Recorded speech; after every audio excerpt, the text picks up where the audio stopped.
right on. Very easy. And that's it. Welcome back to Defender of the Riff. I'm Daniel Dekay. I'm hanging out with Niklas Karlsson from Orbit Culture, our first Swedish guest on the show, and also our first Drop A guest on the show. Oh, shit. Hell yeah, a lot of firsts today. Welcome, man. Thank you so much for having me. It's our first time in this studio playing through cabs that were once owned by Dimebag and then gifted to Tommy Victor of Danzig and Prong. A lot of firsts today. It's pretty sick. Hell yeah. Yeah. Wow. Pretty sexy, too. Yeah. I like that the crank logo's covered up on this one, but not on that one. Yeah.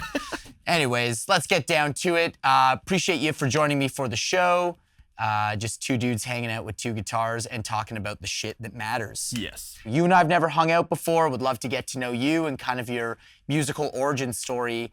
I'm really interested in what the first musical sounds you heard, your introduction to music, whether it was through family or you figuring it out on your own. Bring me back to the very beginning.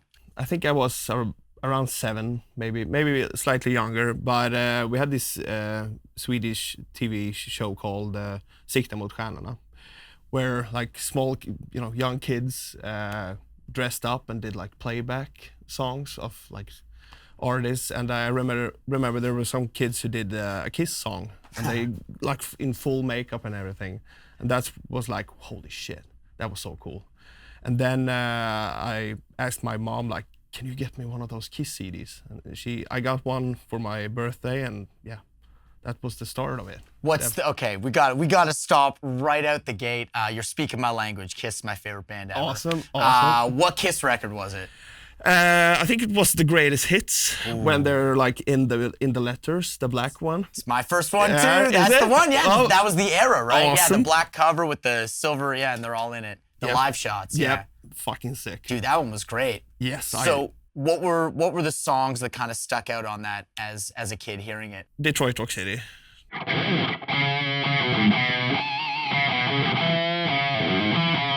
Yes. So good. Yep. And I mean, it was the Greatest Hit, so I guess they had all the hit songs, but like Shouted Out Loud and shit like that. Yeah. That's awesome. So mom caves right away and buys you the Kiss CD. Yeah. Love it. Yep. No questions asked. Nope. And Ace Frehley, like being my all-time, the first guitar hero that I ever had. So yeah, thought he was so fucking cool. Dude, we're off to a great start, because I won't say who it was, but the first thing that happened before the cameras were rolling when you sat down is I asked you about a specific band that I love, and you were like, I don't really like them, and I'm like, awesome, we're off to a great start. Now you're busting out that Ace Frehley's your favorite guitar player of all time, your first original guitar hero. Yep. We're totally back on track. Awesome. So you get obsessed with the Spaceman, as very easy as a kid to get obsessed with that sound and the look. What happens next? I mean, I rolled the tape a few years ahead, and I finally got my first guitar, a Behringer with this very tiny amp. Sounded like shit. But I did as many other kids, just stood in the mirror trying to like replicate how Kiss looked. And it just sound like complete shit, but after a while, I really got into like Guitar Pro, if you remember that. Of course. Software. And I downloaded that when I was like 12, 13. And I started to put in all these numbers, didn't know what the fuck I was doing, couldn't even play. But starting to make sense. Like a 3 there is a 3, like the 3rd fret and shit like that. So you're like building your own tabs, just like... Yeah, and I tried to download like, this Metallica, what is Metallica? I will download that. And oh fuck, I'm not ready for that shit. So it's interesting, you're like almost like composing your own music from a young age via Guitar Pro. Yeah. That's pretty cool. I guess that would kind of lead, it's like foreshadowing to kind of the musical journey that you would take with a big focus on writing and production, right? Absolutely correct, yeah. That's awesome. So where were you growing up in Sweden? I grew up in a very, very small town called Askerud. It's located like in between Gothenburg and Stockholm, just in between there.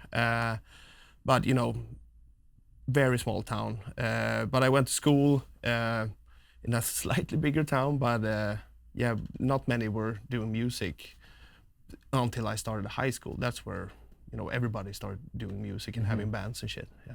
So what, I want to point out, obviously the fact you're Swedish, and for those that don't know, there's a large emphasis on music and arts in the Swedish education system.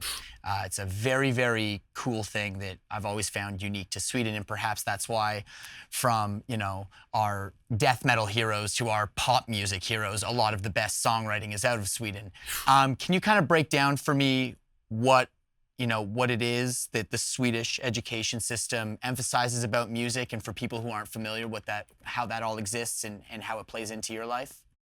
I can only talk from my own experience, I guess. Obviously, I know the Swedish school system is very encouraging to do art and music and all that stuff. But for me, it was I started 7th grade, and I had this great music teacher, and she like encouraged everybody to sing, even the most shy kid or stuff like that. And she just unlocked something in many people that's a gift. And she made like the most shy kid sing like a fucking angel in front of 300 people. Wow. Yeah. So she helped me, like, because I was like, oh, I can't sing, but I was gonna do this talent show for some reason. And I couldn't sing a fucking note, but then she like just played the piano, and then she heard something, and then she heard my like raspy voice that I have. She was like, "What is that? We need that." Then she just built that up. So yeah, so thank you, Mia, for that. That's awesome. Yeah. Yeah, it's in North America, like when you tell someone that you want to be in a band, or you're in a band, or that you're into music as a career, like it's often looked upon as like a second class type of life, and or that'll never happen for you. It's kind of looked down upon. And I always found it interesting that some of my most successful Swedish friends who have very normal lives and jobs in Sweden, they're like hailed for the fact that they are also musicians. Yeah. It's like here you're a musician, you come back, you work at Burger King, or you're bar backing or something. In Sweden, you could be a university professor who also goes on tour with their band around the world. It's like a very normal and respected thing. The value of arts and music is super cool in Sweden. Yep. And obviously we have those guys like Max Martin, but they are like in a league of their own. Yes. But in the core, they're just nerds that happen to be spending a lot of time doing music back in Sweden, which made a great career here, I guess. Of course. Yeah. So you're talking about unlocking this raspy voice as a young kid. Yeah. Who or what were you emulating? Is that more Paul Stanley type of raspy voice? It's definitely Hetfield. Okay. And that's what I hear, these days too. Yeah. But during the same time, I really started to listen to Metallica, which is my all-time favorite band now. I mean, the guitar speaks for itself. It does, right? Yeah. But no, it came naturally obviously because of her, and then finding Metallica during the same time. But also, I kind of have been forgetting about this one band from Tulsa. Oklahoma? Yeah. I went to a Kiss show in Stockholm around 2008 or something, and it was this opening band from Tulsa, right? Crooked X. Okay. And they were like 14 years old, and they fucking slayed. They're not around anymore, unfortunately, but that's I was the same age as him on stage. I was like, how the fuck does he do that? With his voice? It's like he sounds like a fucking 35-year-old man up there. So then I tried to like replicate how he sounded along with Hetfield, and then my voice came in there somewhere. So by 14, you're already kind of looking at other singers and trying to craft your voice and find your voice. When does guitar stop being about shadow playing open strings in the mirror and start to become about, all right, time to like learn some chords or theory? Or what was your journey with that? The thing was that I always viewed this as a tool to write songs. That's what I wanted to do from a very early age. So this for me is a tool to write songs. But I started to record through a fucking SingStar mic into my small amp, into Audacity, if you remember that. Yeah, of course. And just did some demos, like, holy shit, I made a song. That's fucking sick. So, and then, it's just been rolling That's awesome, because some kids are obsessed. I mean, I'm guilty of it, obsessed with learning covers. So for me, I would like get a new Metallica album. I got to learn every song on the Metallica album. And that was part of my journey. It seems like for you, you were always had that creative bug to want to create, even from the time when you didn't even know what numbers you were putting into Guitar Pro to recording your own songs. It's always been in you.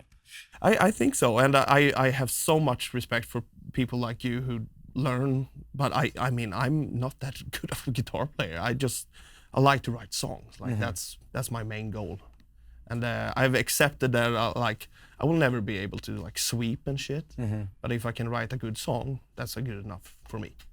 Yeah, it's actually something I wanted to touch on to perhaps later in our discussion, but it comes up organically, so let's run with it. Is, you know, you are one of the true, you know, songwriters in your genre. I've heard you talk about it a lot in past interviews.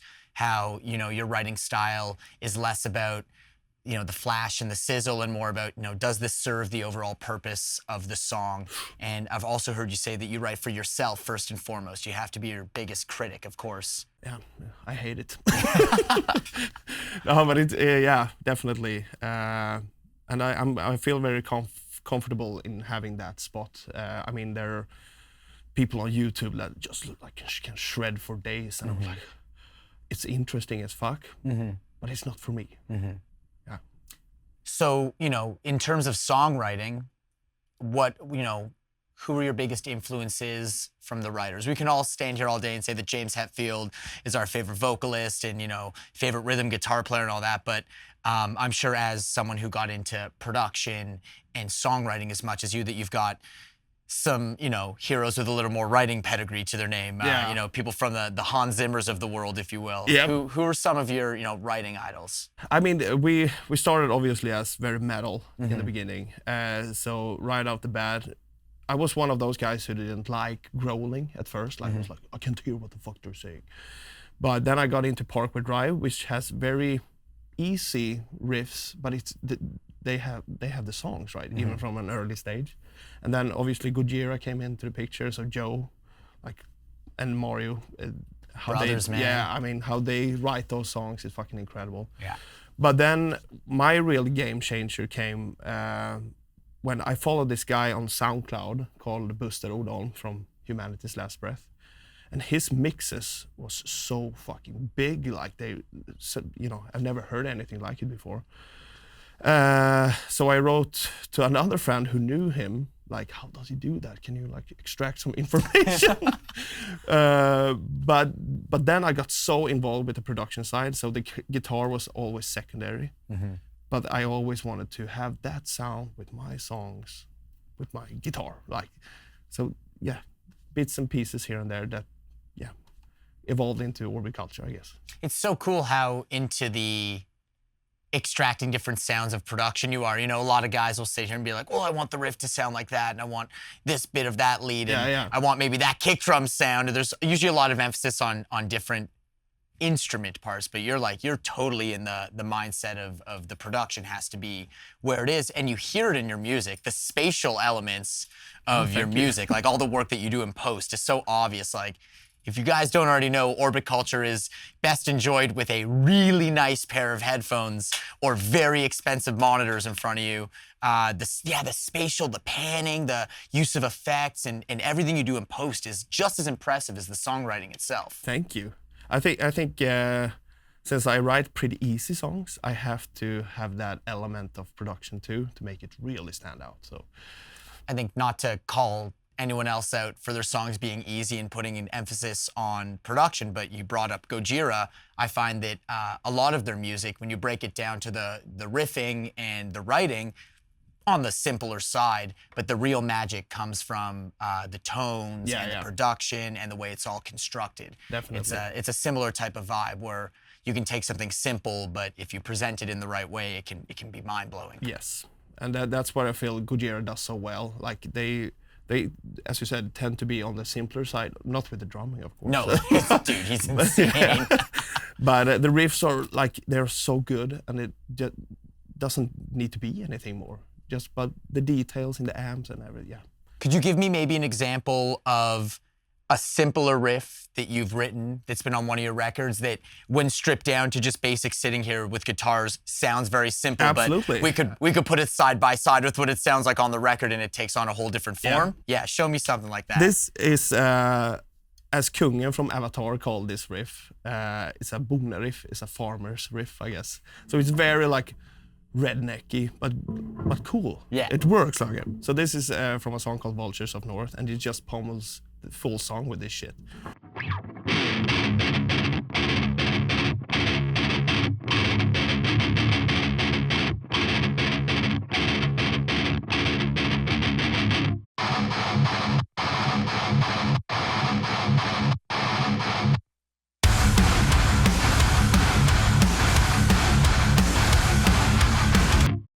Shit like that. Simple, but when treated the right way, yeah, exactly. The whole thing comes together. So that's kind of the beauty of production and writing. Yeah. Love it. Shifting back to the musical journey, the more instrument and putting a band together, when do you stop kind of toying around with Guitar Pro and learning Metallica riffs and kind of start putting together the earliest kind of formation of a band for yourself? I think I was around 17, 18. I really wanted to have a band of my own. I was just an outsider looking into all the other guys who had bands in my hometown. So I was like, yeah, I'm gonna get a fucking audio interface and show those fuckers that I can do this too on my own. Because until that point, you were just kind of in your bedroom, miking a little combo amp kind of thing. So I got the Line 6 pod, the UX. Classic starter bedroom recording device. Yep. Drum kit from hell, of course. Gotta have it. And then it was just like off to the races, and I don't know how many demos I did, but it became this thing like if I was pissed, bored, or whatever, I could always rely on that. So it turned into like a therapeutical session in some way. Were you jamming with anyone else or collaborating with anyone else in any way at all, or had you been doing this solely alone up until this point? No, I have to be honest. Our old guitarist Maximilian, he was, from the get-go, a super great guitar player. So I was always so inspired how like he was like the Steve Vai when we were teenagers. Like, how the fuck do you do that? So I was like, I can record you if you want to. And then we started to form Orbit Culture. So without him, and without that fast knowledge that he gave me, even though I'm not any close near as being that guitar player, he helped me, especially from going from the 3 or 5s to like this is a C, right? Shit like that. Giving you the framework to expand your musical writing abilities.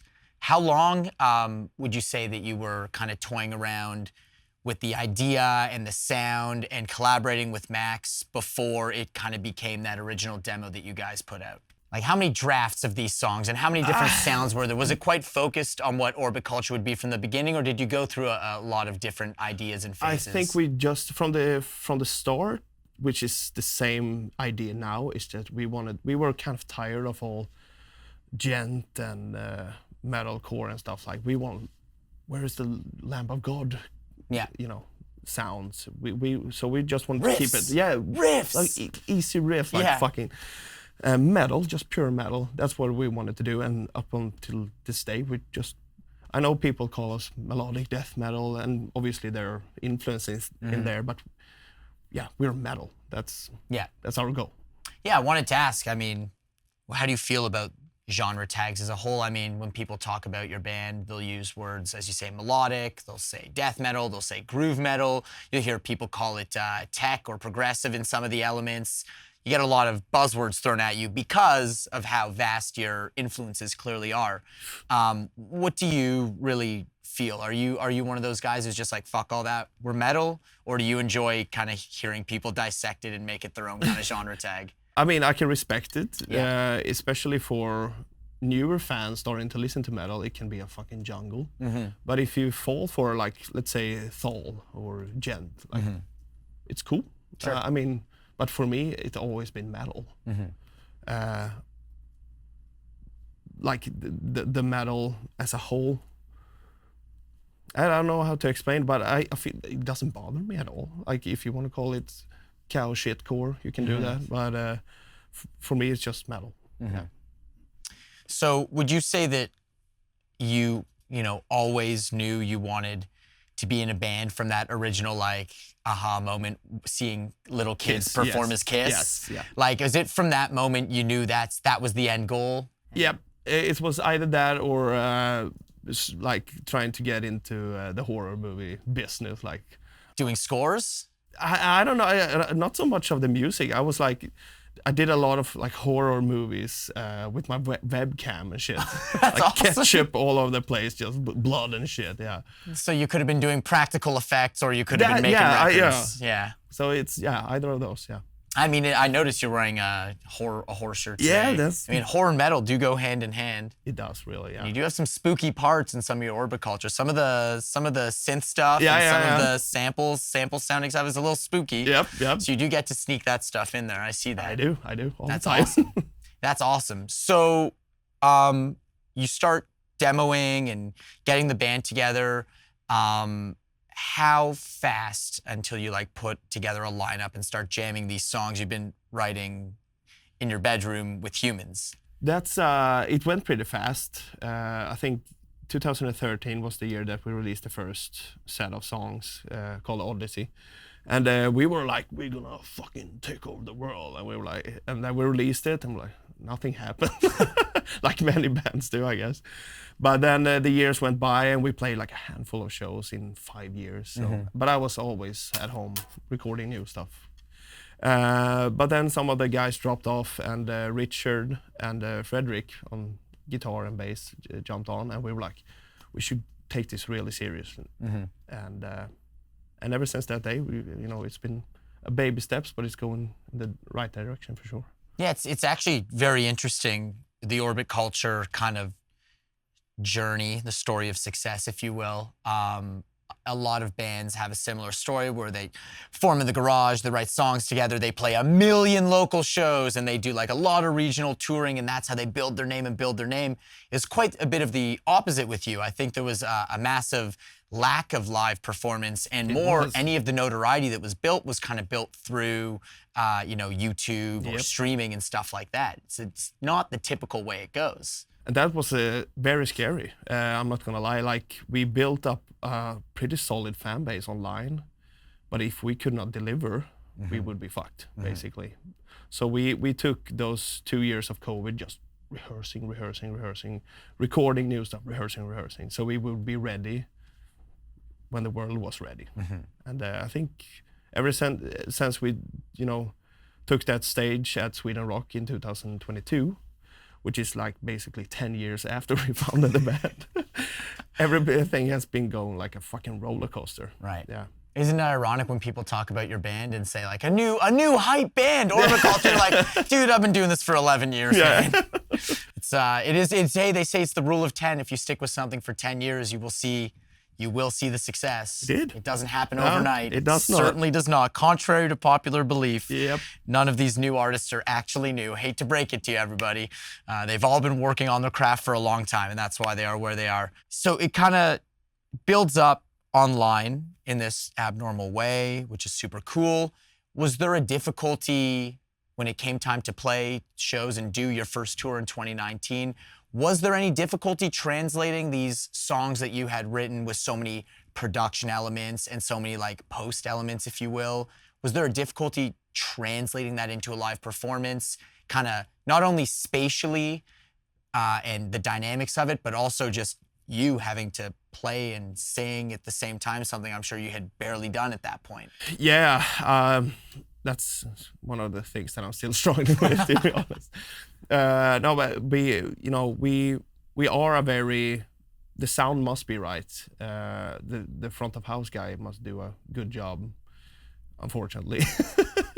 But now, during those first shows, like, we couldn't really present it because we couldn't afford having a front of house guy like that.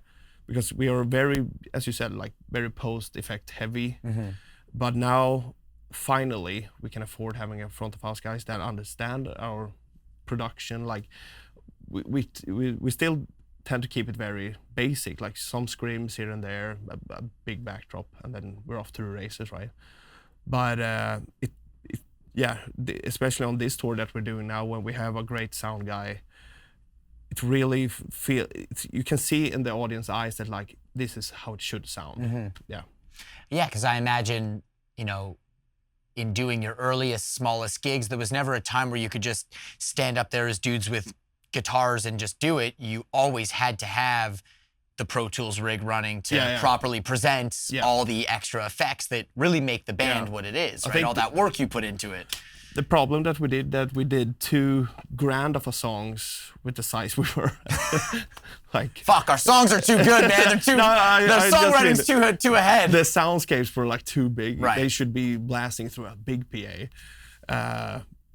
But yeah, we play those songs, and yeah. It's obviously guys like, you know, Kiss and Metallica make it easy to get into guitar. Who or what is it that kind of makes you want to dive so hard into plugins and sound packs and stuff like that? Yeah, I think just it's like, I don't know how to explain it, but just trying like a new string pack. It's like, it feels so soothing. I guess, like, holy shit, this sounds so amazing. And it's, you know, when you try a different plugin or a real amp, like, holy shit, you can feel something that's, I can't really put my finger on, but that's like the closest to religion that I get, right? That's awesome. Yeah. Was it like, are you completely self-taught on that level, or did you? I went to school for 2 years in a tiny place called Storuman in the northern part of Sweden, where it was winter and it was dark, like 20 hours a day. Freezing cold all the time. But I was like, I'm up here, I'm gonna actually fucking learn something. So. But 4 days in or whatever, I tend to sleep whole day and work during the night. And my teacher was like, "What are you doing? You're gonna get kicked out." But I can see that you're working, so I will allow that. And that was also a game changer. Wow. So I could go to school, but I didn't have to be there. I just had to show my work in the morning and then go back to sleep. That's awesome. And that's like unheard of, right? Yeah, what is that? Yeah. I think that everyone would probably stay in school a little longer if they had a teacher catering to them that way. Yeah, you get kicked out of school for something like that. Also one of those great teachers that you just come across a few moments in your life, like, but it changes so much. Because I had so much trouble in school because I was, you know, oversleeping all the time. But then I came to this school like, yeah, as long as you show some work, you're fine. Oh, you got really lucky with teachers throughout your career. Look at that, kid. Stay in school. Yeah. That's awesome. That's really cool. So was that was like music production courses? Yeah, it was pretty basic, but it gave me the time to actually be, you know, dwelling into like, how does an EQ work? What is that? And what is a compressor? What are those ratios? Like, I have no fucking clue. Stuff like that. It just gave me the time to actually dig into it. That's awesome. And you know, when you're writing, what's your relationship with the guitar? Is everything start at a guitar level, or are you more starting with keyboard, or just definitely guitar level? Definitely guitars. Like everything starts with a riff kind of idea. Superior drummer, 4x4, then just hammer away. Just go, just like loop it and just wait for something to happen. Really, just the old. And what do they say? Throw darts into one of the sticks. Exactly. Yeah. But I mean, 8 out of 10 times you have a shitty day, so you just sit there for 4 hours, nothing happens, and then the next day you can pour out 3 or 4 songs. Like, what the fuck is going on? Save. Yeah, it's awesome. Yeah, it's true. Sometimes you can force yourself to try and write something and go for hours and hours and hours and nothing happens. And you just go to sleep and wake up the next day and you're like, oh, like wiping the crust out of your eyes and something just pops out. It's the magic. You know, you can never force that moment. Nope. And it's the other way around with mixing. What I've experienced is that you sit for these long ass hours and then you're like, no, it sounds awesome. But then you go to sleep the next time like, what the fuck did I do? Sounds like shit on fresh ears. Yep. That's crazy. That's what I'm struggling with. It's pretty crazy. Like, you know, most of the people I talk to, sure that they could be like the band leader or the lead songwriter, but you're so much more. It's you've got, you know, the writing credits, you've got the mixing credits, you've got the master engineer, all these credits, and artwork. What's up with that? I see you got artwork credits too. I mean, I think it comes down to I wanted to be in control of so much. I know Mario knows that too. But I was like, holy shit, how do but they... he's the assistant manager, Yeah, right? yeah, That's yeah. it. Yeah, exactly. But like I see all these cool bands from Sweden, like they do all these cool Facebook banners. I was like, okay, I've written a song, now I have to do that too. Okay. Buy Photoshop, whatever, just try to learn that too.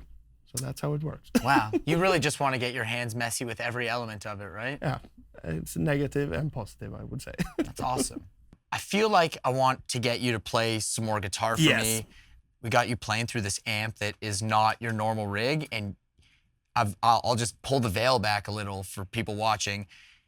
Like, you sat down and just plugged in and turned it on and hit the gain, and you're like, this sounds great. Yeah. Nothing, like barely an EQ, barely anything. Like, you know, some people be sitting in front of that thing chonking, and you find, a little more to scoop the mids. Like, no, man, you're just like, this sounds fucking sick. Let's play. And a huge shout out to Seymour Duncan's with these Black Winters. They are helping 80% of the tone, I would say.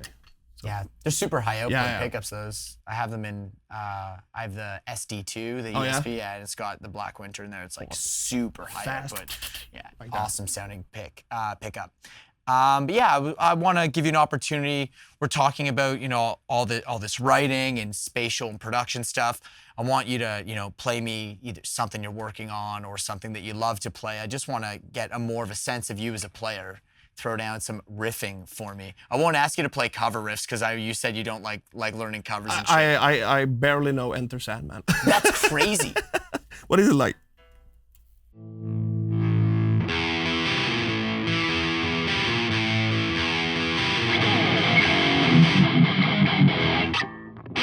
That's it, like the only song that I know. That's hilarious. That's hilarious. Like my style is very... What I did back in the day was I played a lot of drop D. Then for some reason, let's do drop A. But I always like being in the D area anyways. So I'm always writing riffs here.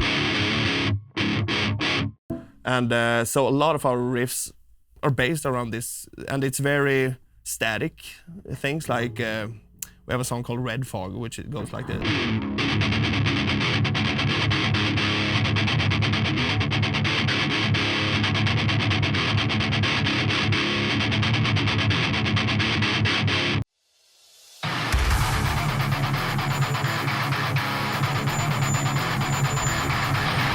You hear it just shit like that. And same with one of our biggest songs, North Star of Need. Yeah, it's just...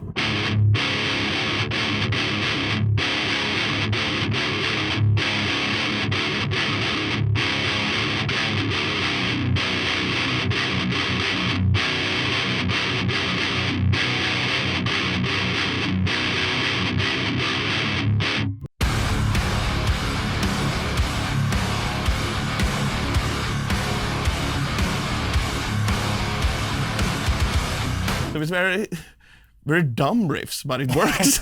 Caveman riffs? Yeah, exactly. There you go. Yeah, it's cool. It's a lot of stuff in the same position. Yep. And a very similar attack, but you make them sound so different. That's why I kind of asked you to play the riff before, because I'm like really excited to put it side by side with the finished product and hear how different it sounds just stripped down like that.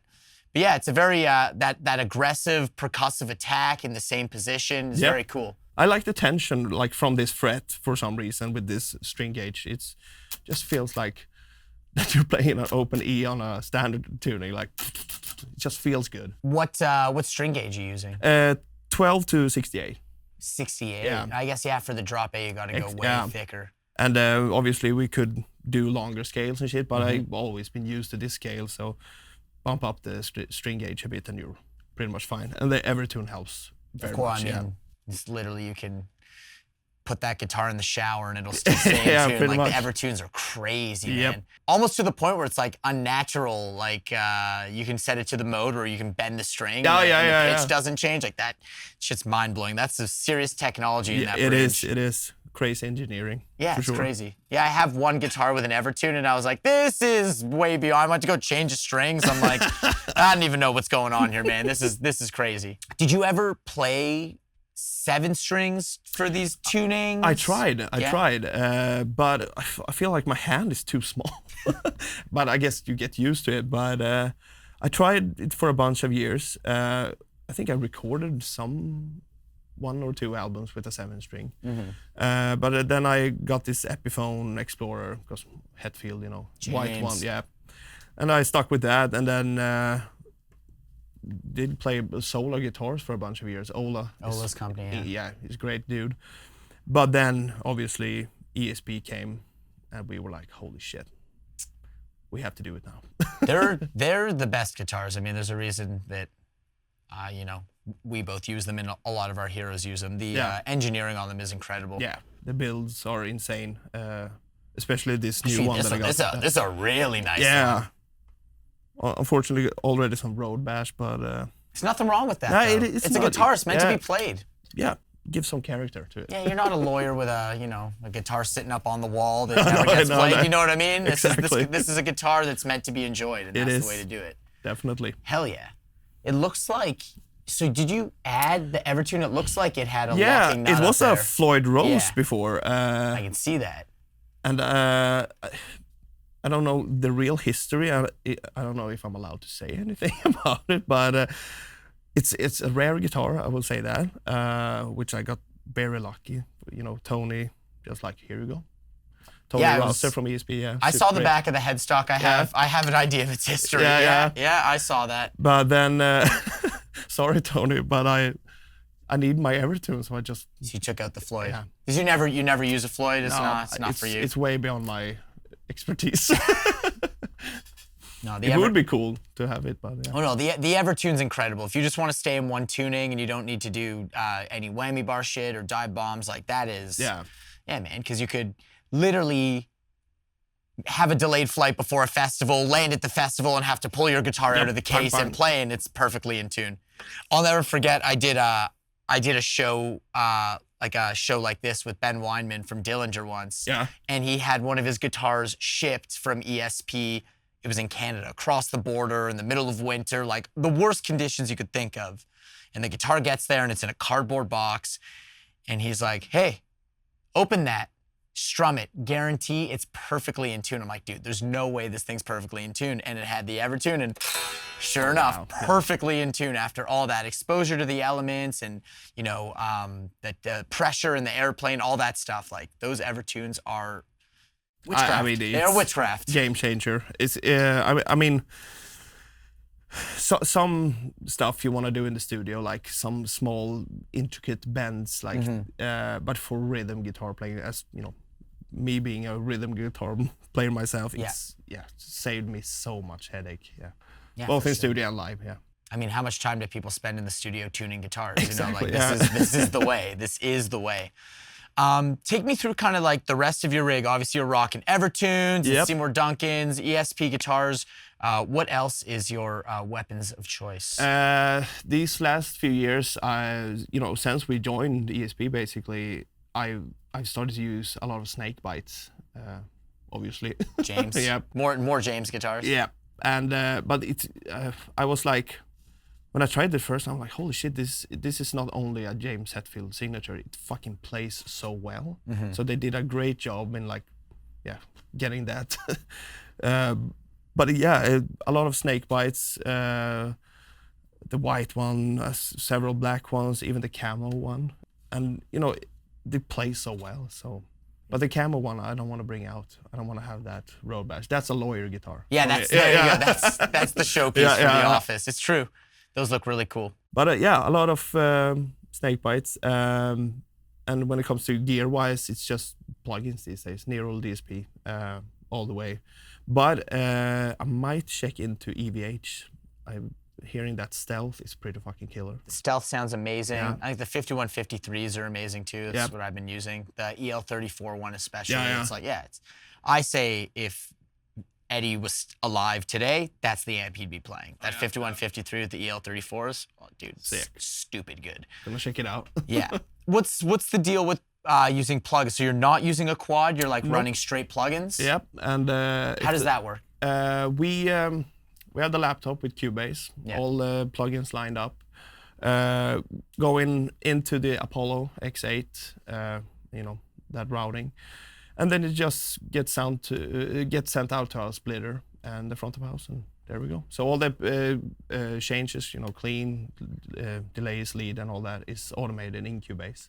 Okay, so it's all like switching automated on a grid, right? And that was also one of the choices that we made. Like, instead of having these big pedal boards with effects, we were like, we want to be able to run around the stage like crazy, switching mics and shit. We're like, and obviously the real reason was that we wanted to shrink down our rig to be able to fly everywhere. Obviously the Quad Cortex is very fly friendly too, but just works for us. Yeah, that's a pretty sophisticated setup to run everything on the grid with the MIDI switching and everything like built in like that. That's like some arena shit right there. Yeah, we try to. Yeah, that's a really cool way of doing it. You can just focus on playing, and as long as your drummer's playing on time, everything should line up, right? Yeah, and fortunately he does. He's a very good drummer. That's the key. Yeah, but we were like, if the laptop goes, what happens then? We were like, holy shit. Let's buy another laptop. Yeah, what's the fail-safe? I was going to say a B-rig, an identical B-rig. So it's just an easy switch. But yeah, that's how we roll. That's awesome. And everyone running through like one laptop just like that? Yeah. Dude, that's awesome. Yeah, and it's nerve-wracking, so we never talk about it. We just let it run in peace. Just keep it off to the side. Don't look at it. Don't breathe on it. Exactly. That's awesome. Yeah, I mean, you can take the show literally anywhere and it'll sound the same every night. No live cabinets on stage? No, but we're actually for this next tour that we're doing, we're actually considering doing like a hybrid, both plugins and cabinets and shit. I haven't really figured out how it's gonna work yet with all the switches, but what I'm missing is some air in the back, if that makes sense. That's what I was gonna say. Is I think that from an audience perspective, except for maybe the people in the front rows, no one in the audience can tell that you don't have a live cabinet on stage because they're hearing front of house. But I find that the people in the first rows or the PAs above their head, and for you on stage, feeling the air behind you, that live cabinet, I mean, there's a reason why, it all goes back to Metallica. James has a live cabinet on stage, even though they're using all those Kemper profiles, right? It's still to have that ability to walk back and touch something while you're feeling the feedback on it. There's something to be said about that, and the air behind you. But yeah, the hybrid, I think the hybrid's the move. Yeah, I think so too. We've been trying out the Quad Cortex too, but I really I haven't had the time, between all these tours to really figure it out. But yeah. I use it at its bare minimum. Like, I can tell it can do so much more than what I use it for, to the point where it's almost frustrating. I'm like, I just wish this was simpler. Like, I just need a live rig. Like, I don't need like all the impulse responses, and I don't need all the like, I played through a cab. I don't need all the like different, cab sims, and it's just, I feel this thing can do a lot, man. And the multi-output, you can, as we were talking before we started rolling, you can run entire bands. That's sick. You can run 2 guitar players and a bass player through one unit. It's a pretty interesting way, pretty modern way of doing things, don't you think? Yep. Yeah. It was the same. I used to own the Axe-Fx too. Yeah. And it was, as you said, like, you can do so much on it. Your head just explodes. Because, like, what is a sag button? I have no fucking clue what that is. Like, shit like that, Yeah, I mean, it's getting to a point, I think for a long time I made the argument that nothing would ever replace tube heads, and, old school was the way to do it, and there's a reason why our heroes all used amps, and I was like really intent on never switching. And then I started playing a Quad Cortex last year, and I'm like, dude, it kind of sounds the same as my head. Like, my head is already profiled in there. I picked out, I'm like, this sounds like a Red Channel EVH 5150. This is kind of perfect. That's awesome. So, I know that you're here in LA wrapping up what's been a fucking insane run for you guys. It's been fucking insane, What's next? We headed home to work on new tunes. It's been pretty much exactly a year since the last record. What are we thinking next for the culture? I have a bunch of demos. we actually gonna go through. We have rented a house here now in Los Angeles, which very luxurious for us, I would say. Some of the record label guys from Central Media is coming down, so we're gonna listen through the demos and like, okay, is that a single? Is that a music video? Like all that kind of shit, because you can really feel what what song is gonna be the single or whatever. So that's what we're gonna do here after this tour wraps up, and then I'm just gonna go home, rest for a few days, and then start to figure out the pieces and make the demos actual finalized tracks. That's awesome. Dude, I hope you enjoyed the rest of your time in beautiful California. Thank you. And have a safe trip back home. Thank you for hanging out and defending the riff Yeah, with me this fuck afternoon. yeah, man. Take me out, man. Fucking riff it out. Let's get out of here. What should we do? Take us over the Norbiculture riff, man. Just fucking shred All right. it.